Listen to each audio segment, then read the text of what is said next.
Welcome back guys sa aking channel Vince Plant TV. So i-update ko lang kayo sa aking na top graph na apple.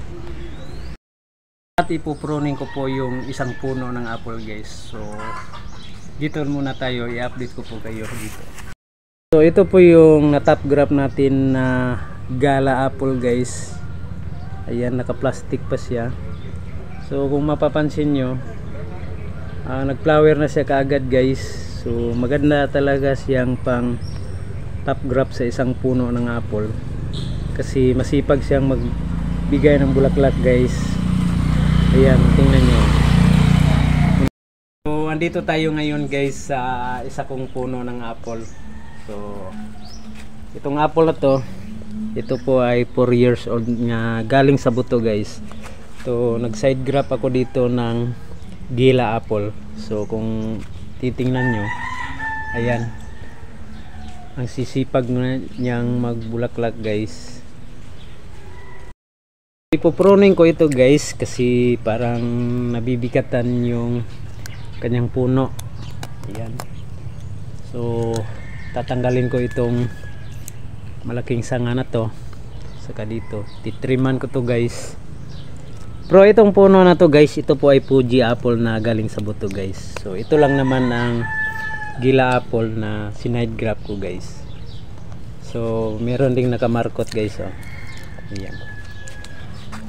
So dito ko i-cut guys para kasi masyado na siyang tumataas. So puputulin ko siya dito guys. Pero yung pagputol guys, pa-slanting guys, para pag umulan hindi mag-stuck yung tubig sa sugat. So ganyan lang guys, oh.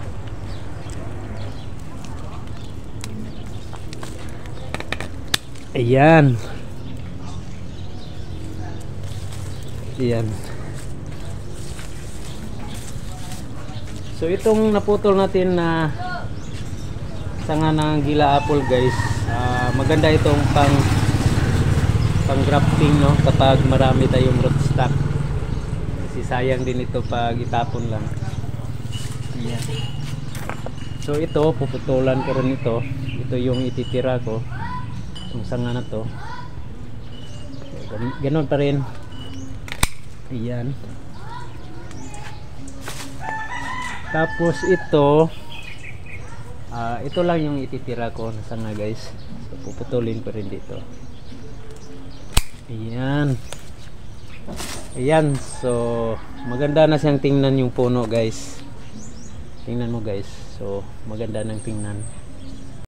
Ngayon guys, tapos na ako mag-pruning.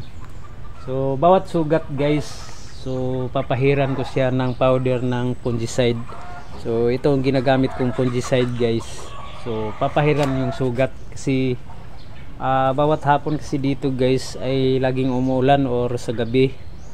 So ayaw natin na ma-contaminate ito ng fungus guys. So papahiran ko ito ng powder ng fungicide yung sugat guys. Yan, para safety po siya sa contamination sa fungus guys. Ayan.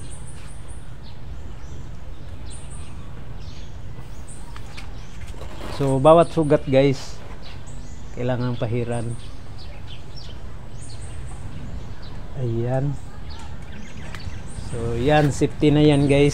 So kung nagustuhan nyo yung video ko, paki-like and share na rin sa aking video. Kung hindi ka pa nakapag-subscribe, mag-subscribe ka na at isama mo na rin pindutin yung bell button para ma-update kita sa mga bago kong upload.